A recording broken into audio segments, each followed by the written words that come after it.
संभल जिले के गांव सलेमपुर सलार उर्फ हाजीपुर में रविवार को प्रशासन ने बड़ी कार्रवाई करते हुए सरकारी जमीन पर बने एक मस्जिद और मदरसे को बुलडोजर से ध्वस्त कर दिया। ये कार्रवाई लंबे समय से चल रहे राजस्व विवाद और न्यायालय के आदेश के अनुपालन में की गई। ध्वस्तीकरण के तुरंत बाद खाली कराई गई जमीन को जरूरतमंद ग्रामीणों के पट्टे पर बांट दिया गया, जिससे ये मामला केवल अतिक्रमण हटाने तक सीमित न रहकर पुनर्वास और भूमि आवंटन से भी जुड़ गया है। दरअसल ये पूरा मामला संभल के सलेमपुर सालार और हाजीपुर गांव से जुड़ा हुआ है, जहां ग्राम सभा की जमीन पर मस्जिद और मदरसे के निर्माण को लेकर लंबे समय से विवाद चल रहा था। तहसीलदार न्यायालय में ग्राम सभा बनाम हाजी शमीर मुतवली के नाम से दर्ज मामले की सुनवाई के बाद 2 सितंबर 2025 को अदालत ने स्पष्ट रूप से जमीन को सरकारी घोषित करते हुए कब्जा हटाने का आदेश दिया। इसके बाद प्रशासन पर इस आदेश को लागू कराने की जिम्मेदारी आ गई। न्यायालय के आदेश की माने तो 1 जनवरी को तहसीलदार सदर धीरेन्द्र कुमार सिंह ने मौके पर टीम भेजकर 439 वर्ग मीटर जमीन को कब्जा मुक्त कराने के निर्देश दिए।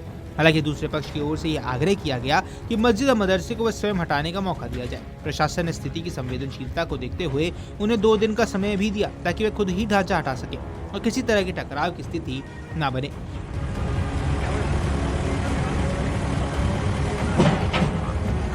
पिछले 2 दिनों से कब्जाधारी पक्ष द्वारा मस्जिद और मदरसे को तोड़ने की प्रक्रिया शुरू हो गई थी, लेकिन ये कार्य बेहद धीमी गति से चल रहा था।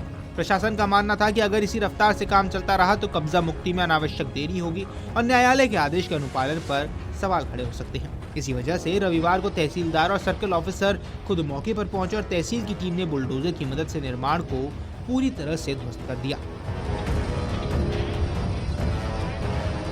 ध्वस्तीकरण की कार्रवाई पूरी होने के बाद प्रशासन ने एक और अहम कदम उठाया। तहसीलदार के निर्देश पर खाली कराई गई जमीन को तत्काल जरूरतमंद लोगों के पट्टे में आवंटित कर दिया गया है। तहसीलदार ने बताया कि कुल खाली कराई गई जमीन पर लगभग 1700 वर्ग मीटर है। इसमें से 20 जरूरतमंद लोगों को 80-80 वर्ग मीटर के पट्टे दिए गए हैं ताकि वे वहां अपने आवास बना सके। प्रशासन ने इन सभी आवंटियों के नाम की सूची सार्वजनिक कर दी, जिससे प्रक्रिया में पारदर्शिता बनी रहे। राजस्व विभाग के अनुसार जिस जमीन को कब्जा मुक्त कराया गया है उसकी अनुमानित कीमत करीब 1 करोड़ रुपए है। ऐसे में ये कार्रवाई केवल अवैध कब्जा हटाने तक सीमित नहीं रही है, बल्कि सरकारी संपत्ति के संरक्षण और सामाजिक हित में उसके उपयोग का भी उदाहरण बनी है। प्रशासन का कहना है कि ग्राम सभा की जमीन पर अवैध कब्जे किसी भी स्थिति में बर्दाश्त नहीं किए जाएंगे और जरूरतमंदों को प्राथमिकता के आधार पर ऐसे संसाधनों का लाभ दिया जाएगा। वहीं कार्रवाई के दौरान कानून व्यवस्था बनाए रखने के लिए व्यापक सुरक्षा इंतजाम भी नजर आए। मस्जिद और मदरसे को ध्वस्त कराते समय 6 थानों की पुलिस फोर्स मौके पर तैनात रही। इसके अलावा पीएसी को भी अलर्ट पर रखा गया। जिले के एसपी एसएसपी पूरे घटनाक्रम पर नजर बनाए हुए थे ताकि किसी भी तरह की अप्रिय स्थिति से तुरंत निपटा जा सके। प्रशासन की सतर्कता के चलते कार्रवाई शांतिपूर्ण तरीके से पूरी हुई और किसी बड़े विरोध या टकराव की स्थिति यहां सामने नहीं आई है। हालांकि किसी कार्रवाई के दौरान एक और मामला सामने आया जिसमें प्रशासन का ध्यान खिंच गया।